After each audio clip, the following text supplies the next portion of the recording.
Bienvenue dans ce nouvel épisode du Sakin Call, le podcast qui t'invite à prendre soin de toi, de ta spiritualité et à développer ta soif d'apprendre. Je suis Selma, fondatrice de la librairie musulmane Sakin, et aujourd'hui on se retrouve pour parler d'un mois très spécial dans le calendrier hégirien, le mois de Rajab. Ce mois sacré, c'est une magnifique opportunité pour nous reconnecter à Allah, préparer nos âmes pour Ramadan et semer les graines de notre foi et de nos bonnes actions. Actuellement, on entend partout parler de janvier, des nouvelles résolutions, des vision boards et compagnie.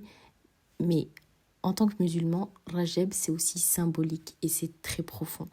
Alors, j'ai décidé de faire ce podcast sur un coup de tête pour qu'on explore ensemble pourquoi ce mois est si important. Le mois de Rajab, c'est un des 4 mois sacrés. Dans le Coran, sourate 9, verset 36, Allah nous dit « Le nombre de mois auprès d'Allah est de 12 mois.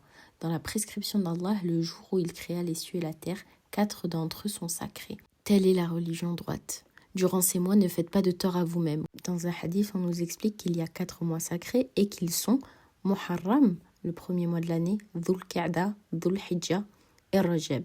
Donc on en a 3 qui se suivent, Dhul Qa'da, Dhul Hijjah, Muharram, et on a Rajab qui est séparé. Ce sont des périodes de paix où les actes sont multipliés et les péchés sont encore plus graves. Donc le mois de Rajab, c'est 2 mois avant Ramadan. Il nous reste seulement quelques jours avant ce mois béni. C'est donc une occasion de le préparer. Rajab, il est isolé des autres mois sacrés et ça nous rappelle la nécessité de prendre une pause spirituelle. C'est le mois du pardon, une période pour faire un retour sur soi, demander sincèrement pardon à Allah et se recentrer sur notre foi. Imagine chaque bonne action que tu fais, que ce soit prier, donner la zakat, une sadaqa, ou même sourire à quelqu'un, ça a une récompense encore plus grande pendant ce mois-ci. C'est un bonus spirituel offert par Allah qui est Arhamur Rahimin. Parce que tous ces bonus-là qu'il nous met durant l'année, c'est pour nous évidemment, c'est pour qu'on puisse avoir un maximum de hasanat pour une belle vie ici-bas et dans l'au-delà, Inch'Allah. Il faut savoir que durant le mois de Rajab, il y a eu des événements marquants, notamment dans la sira du prophète Mohammed sallallahu alayhi wa sallam, il y a eu Al-Isra ou Al-Mi'raj. C'est durant ce mois que le prophète Mohammed sallallahu alayhi wa sallam, il a été transporté de la Mecque à Jérusalem, puis est monté vers les cieux pour rencontrer les prophètes et recevoir l'obligation des 5 prières quotidiennes. C'était environ 1 an ou 1 an et demi avant la Hijra. Il y a quelques divergences. Cet événement, c'est pas seulement un miracle. Déjà, c'est un miracle, c'est déjà quelque chose de très important, mais pas que. Il y a aussi des leçons profondes derrière, comme la patience dans les épreuves.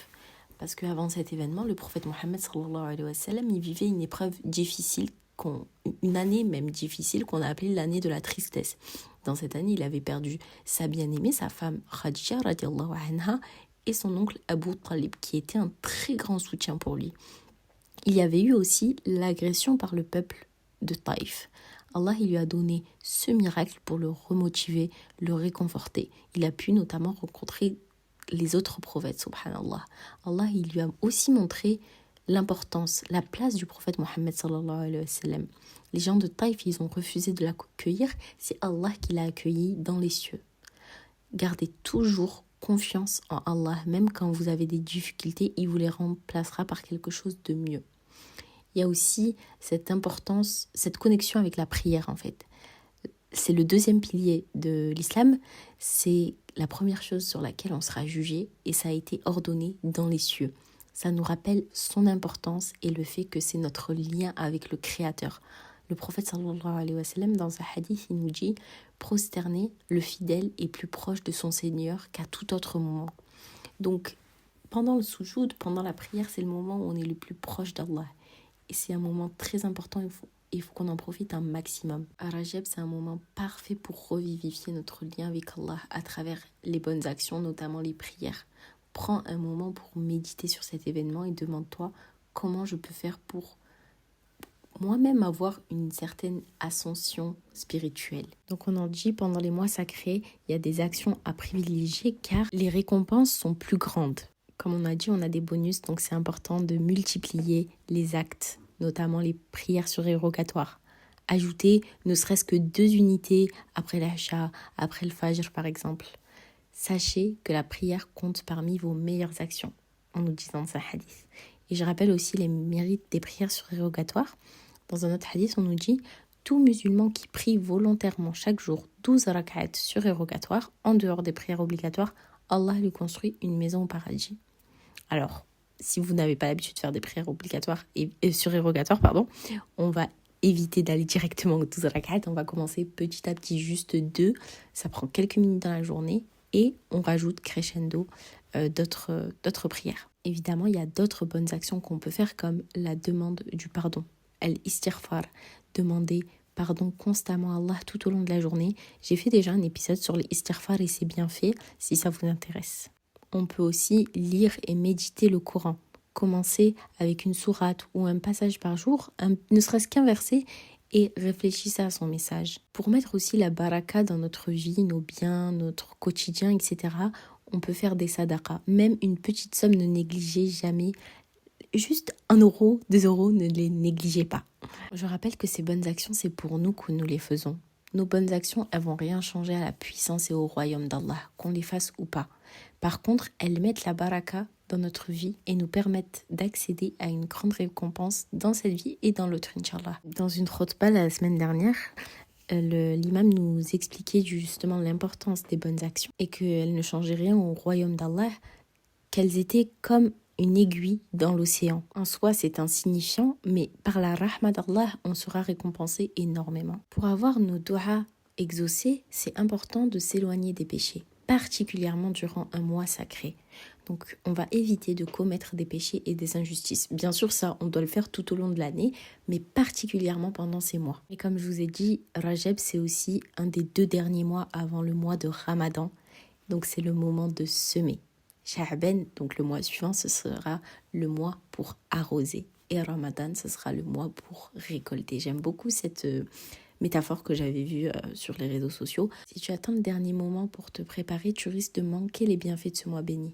Donc je te donne quelques étapes simples pour te préparer. Dès maintenant, il faut mettre en place une routine au même moment dans la journée. Ça veut dire, si tu te dis, le moment spirituel de ma journée, ça va être au moment de Fajr le matin, reste sur ça alors. Lis une page de Coran par jour, fais des invocations, fais des prières surérogatoires, etc. Avec le temps, ça va devenir une habitude. Fais-toi aussi une liste d'objectifs. Par exemple, ça peut être, selon ton niveau bien sûr, mais ça peut être terminer le Coran en 60 jours ou faire un certain nombre de prières nocturnes, at-tahajjud. Réorganise aussi tes priorités. Consacre plus de temps à ta foi et moins à ce qui peut te distraire. On s'éloigne des écrans, des réseaux sociaux par exemple, et on se focalise sur l'essentiel.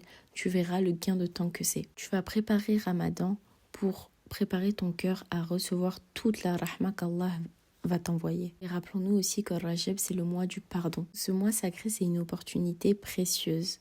Ferme les yeux, réfléchis. Tous les péchés, pourquoi tu dois demander pardon en fait? Quelle mauvaise habitude tu aimerais abandonner?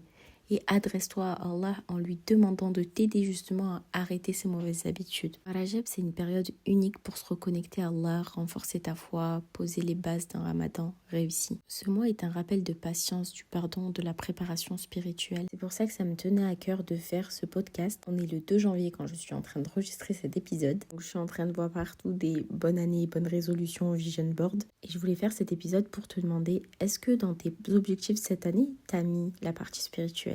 Est-ce que tu l'as bien détaillé, pas juste dire je veux me rapprocher d'Allah, je veux augmenter ma foi? Concrètement, qu'est-ce que tu veux faire? C'est quoi le plan d'action? Donc, je trouve que le mois de Rajab, il est très bien tombé, subhanallah. Et comme d'habitude, je veux qu'on se motive ensemble à s'améliorer, Inch'Allah. Le but, bien sûr, c'est que les bonnes habitudes, elles restent pas que pendant Rajab ou Ramadan. Il faut qu'elles durent toute notre vie. On vise le long terme. Et n'hésitez pas justement à faire des doigts dans ce sens, à demander à Allah de faciliter la préparation du Ramadan, de mettre la baraka dans Rajab, etc.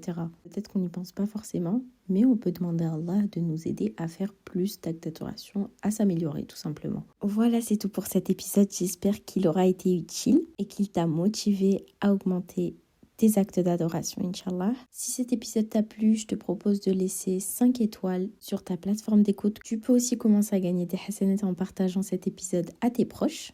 Je te donne rendez-vous sur le site librairiesakin.fr pour choisir ta prochaine lecture. Et on se retrouve très vite pour un nouvel épisode, Inch'Allah. Assalamu alaikum.